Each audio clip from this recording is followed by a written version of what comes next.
Parks and Rec. How are you doing today? Doing fine, Crystal. Thank you. All right, and what exactly is your position here at Parks and Rec? I manage the Community Services Division of the Parks and Recreation Department, which includes all of the community centers. And I guess if you put it in a small or a shell, I am the recreation of Parks and Recreation.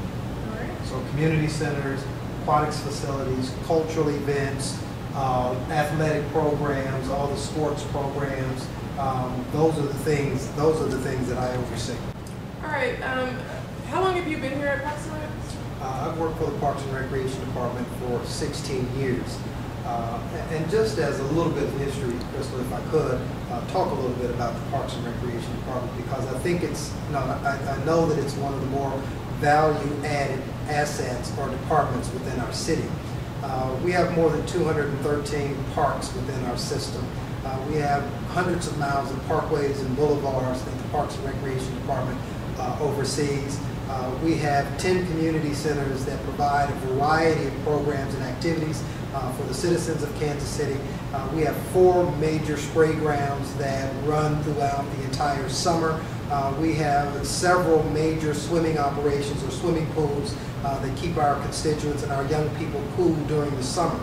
So the Parks and Recreation does a lot of things for a lot of people at a lot of times. I would also like to add, particularly this summer when we had issues regarding the plaza. One of the first departments that were asked to come to the table to assist with that was the Parks and Recreation Department.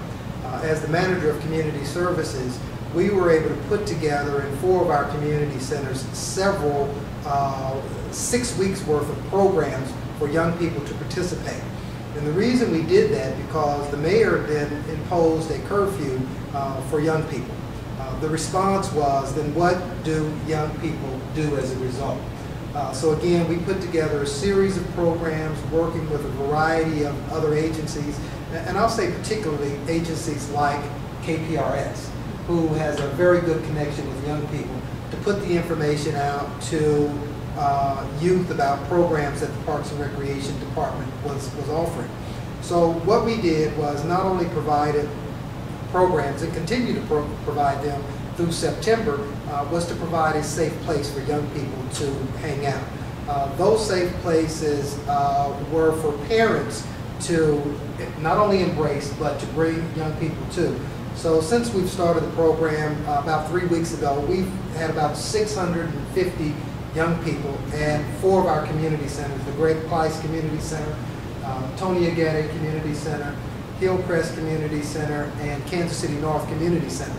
And I think everybody knows that another part of what the Community Services Division did as a result of this curfew was to open up a curfew site. And that was at the Brush Creek Community Center.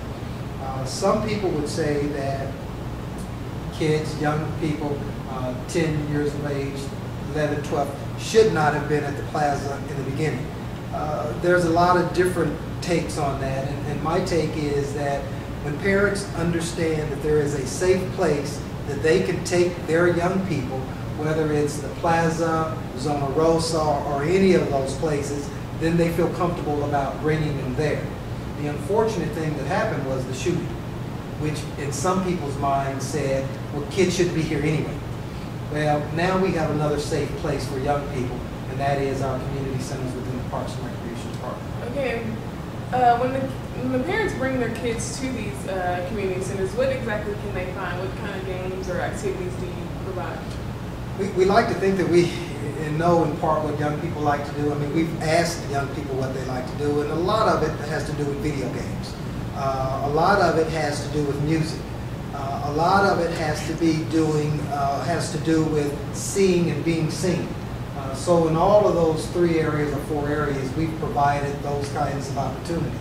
We've had a mobile van come in and provide a variety of video games. So young people can go onto the mobile van and play the video game. We've provided DJs at a variety of sites from the DJs from KPRS and other places. We've done live remotes. We have computer games. We have a video game. We have video library. We have basketball. We have board games. But I think most important was a safe place for young people to come to see and be seen in a safe environment with caring adults for them to do what they like to do. Okay, and then from my understanding, the curfew is only going to be into effect through October. I don't know if that's correct or not, but are you guys planning on having these community centers open throughout the school year or just until then? Well, and that's what some are saying, that there is a period by which this is over, but the curfew is year-round.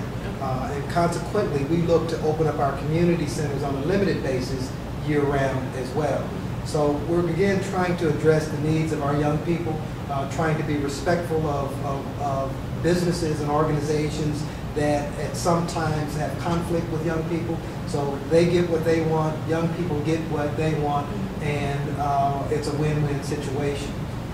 We are looking at ways by which to develop a youth master plan by which we can talk comprehensively of programs that we can offer year-round. We're talking about organizations and agencies that can come in and assist us in doing that, be it the Boys and Girls Club, the YMCA, the Guadalupe Centers of Kansas City, to talk specifically about a youth master plan that will engage young people where they are and provide the kinds of services that they want and request year-round.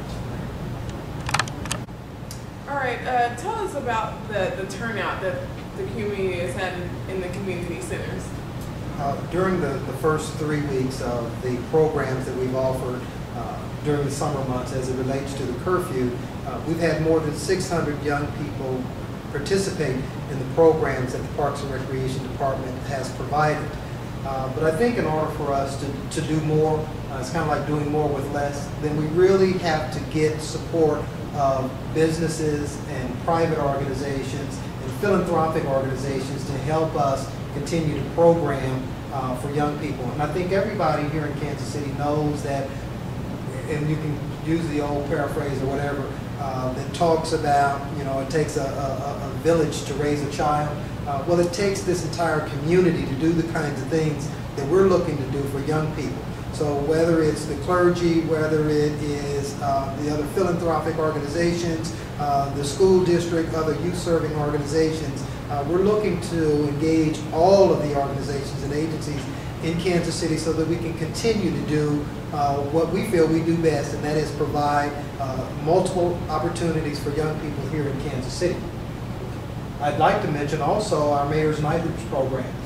That's one of the sports programs that we've been offering for the last 20 years. This, in fact, is the 20th year or the 20th season of the Mayor's Night Hoops program. In that program, there were more than 600 young people participating in that particular program. And I'd like to also dispel a thought or a perception that all these young people do is just come there and play basketball. There are mandatory educational sessions that if you don't participate in a significant portion of those mandatory sessions, you don't play basketball. So basketball being a hook, but the real essence of what we try to offer young people in our Night Hoops program is an educational curriculum that makes young people better young people when they leave than when they came. We also have, as a part of that particular program, the Mayor's Night Kicks, and that is our soccer portion of that Mayor's initiative. And we had close to 200 young people participate in that, and it culminated in a game at the Sporting Kansas City Arena for the championship. So we've engaged young people in basketball, we've engaged young people in soccer, and then one of our other programs that we offer during the summer is Night Nets, which is a volleyball component of the Mayor's initiative. So the Parks and Recreation Department really does all that it possibly can to address a variety of needs, not just basketball, not just soccer, not just night nets, but opportunities for young people to develop skills in our computer labs, opportunities for young people to develop their skills in poetry slams, opportunities for young people just to engage in social, positive, structured environments. So we do a lot for the community, and a lot of people really don't know that. And what does it take from our community to keep these programs afloat? I think what we really need right now is a level of understanding from our community that recreation, basketball, or whatever is very critical for young people's development. and not just in a physical sense, but there's team oriented aspects of that. There is the social component to that. There's opportunities for scholarships as one excels in a particular sport. There's opportunities to work for the Parks and Recreation Department once you develop skills as a lifeguard, develop skills in basketball to referee, develop skills to bring back to the community and actually work. So work in and of, sports in and of itself is a means to an end, and we try to provide that. All right, Mr. Bowland, what's next for the Parks and Recs? Well, I'm glad you asked that question, Crystal, because there's a lot of things on the drawing board for the Parks and Recreation Department that has major implications for the city of Kansas City. I think most people are aware that there is a motor vehicle fee when persons are licensing their vehicle. That is due to sunset next year. And what those funds are used for is to help create and maintain Parks and Recreation community centers. So what's next for us is that the value that Parks and Recreation provides can only continue to be provided if in fact that fee is approved by the vote of the citizens of Kansas City. And I think it's important that I note that the things that we've done for the last 6 weeks for the summer, the extended programs for the summer, can be extended year-round if in fact that fee is approved through the vote of the citizens of Kansas City. So that, along with a youth master plan, we want to make sure that we engage young people in terms of what it is they want, and then create a youth master plan that can be rolled out next year so that we can do things specific to what young people are asking for as we move forward dealing with the social issues that are caused by young people being in places where they're not necessarily wanted. All right, it's a pleasure talking with you today. Is there anything else you wanted to say to our audience? I think just the importance of that motor vehicle fee can't be spoke about enough. That's going to take place next year, and we just hope that people fully understand the value added that the Parks and Recreation Department provides, and then vote overwhelmingly to renew. It's not a new fee, but to renew the current fee that exists when people purchase or register their vehicle through the motor vehicle licensure bureau. All right, this concludes this segment of Coaches Corner. We would like to ask our audience to take advantage of the community centers that we have available as per the curfew and things like that. Just remember, the victory we call success goes to the best prepared.